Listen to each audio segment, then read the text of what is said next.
Sir வணக்கம். வணக்கம் வணக்கம். சொல்லுங்க சார். ஜனநாயகன் படம் இந்த மாச கடைசிக்குள்ள ரிலீஸ் ஆகலைன்னா எலெக்ஷனுக்கு அப்புறம் தான் ரிலீஸ் ஆகும் அப்படின்னு ஒரு தகவல் சொல்றாங்க சார். அது உண்மையானதா? இல்ல இல்ல, அதாவது இப்ப அவர் ஒரு அரசியல் கட்சி தலைவர் ஆயிட்டாரு. ஆமா.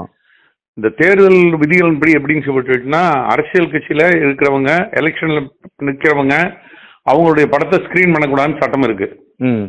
விஜயகாந்த் அரசியல் இருக்கும்போது அப்படித்தான். விஜயகாந்த் படத்தை அந்த டைம்ல எந்த தேர்தலையும் போடக்கூடாதுட்டாங்க.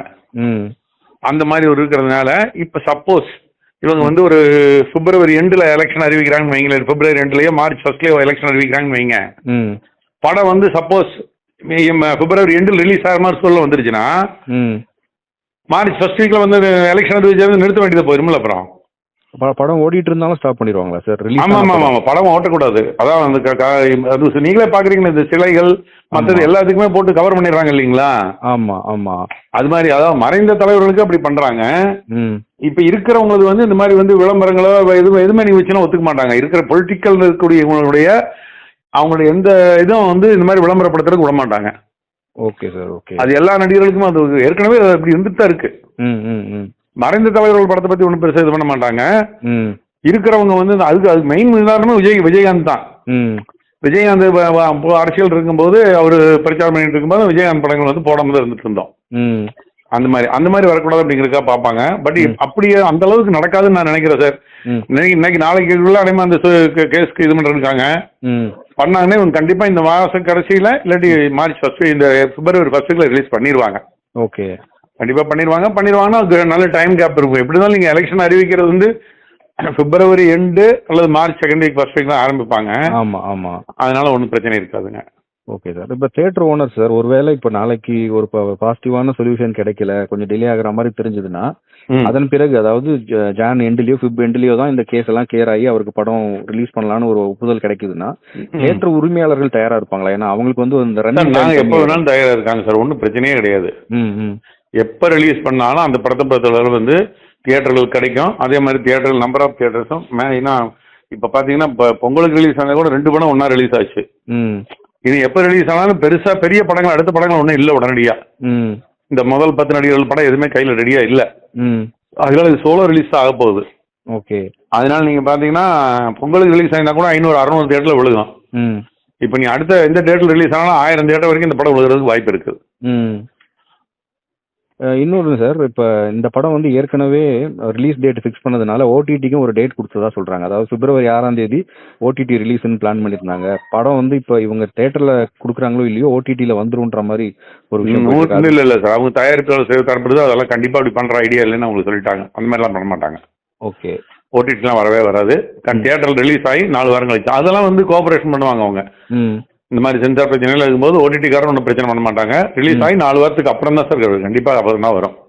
Okay sir. பொங்கல் வின்னர் யாரு சார்? 2-3 படம் வந்திருக்கு. Pongal winner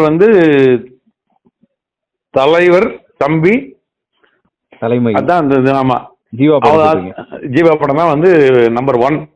okay. சிவகார்த்திகேயன் படம் 2 படம் தான். Okay sir. வசூல் ரீதியா பார்க்கும்போது பராசக்தியை விட அந்த ஜீவா படம் அதிகமா பண்ணிருக்காரு. இல்ல இல்ல இல்ல இல்ல, மொத்த வசூல் பார்க்கும்போது பராசக்தி தான் பெட்டரா இருக்கும். ஓகே. ஆமா, பட் ஜீவா படமும் டஃப் ஃபைட் கொடுக்காதுக்கு. Okay okay okay. ஆமா, அந்த மாதிரி இருக்கு, நல்லா இருக்கு. Okay sir. இந்த வீக்கும் கண்டினியூ ஆகுமா சார் இப்போ ஜீவா படம் பராசக்தி? டெஃபினட்டா கண்டினியூ ஆகும் சார். எந்த விதத்திலும் எல்லா தியேட்டரும் கண்டிப்பா 100% இந்த வாரம் கண்டினியூ ஆகும். Okay sir. Okay sir. Continue ஆகும். அந்த படத்துக்கு இன்னொரு லீவ் கிடைக்குது இல்லைங்களா? 26 ஒரு லீவ் கிடைக்குது. ஆமா ஆமா. அதனால நல்ல டெஃபினட்டா ஒரு ஈக்குவல் ஃபைட் கொடுக்கும் அந்த படத்துக்கு. Okay sir. ஓகே. மக்கள் இன்னைக்கு ஒண்ணுதான் சார், நடிகர்கள் யாரு என்ன ஏதுனால மக்கள் பாக்குறது காலம் மாறிட்டு வருது. இப்ப அவங்களுக்கு தேவை நல்ல படம். அது யார் நடிச்சிருக்காங்கன்னா அவங்க பாக்குறது கிடையாது. ஆச்சுங்களா? அந்த மாதிரி ஒரு சிச்சுவேஷன் மலையாளத்தில் எப்படி இருந்துட்டு இருந்தோ அதே மாதிரி இப்ப தமிழ்நாட்டிலயும் வந்துட்டு இருக்கு. போன வருஷமே அதுக்கு ஒரு 4-5 படம் உதாரணமா சொல்ல முடியும். டூரிஸ்ட் ஃபேமிலி மாதிரி படம் எல்லாம் போன வருஷமே வெற்றி படமா அமைஞ்சது.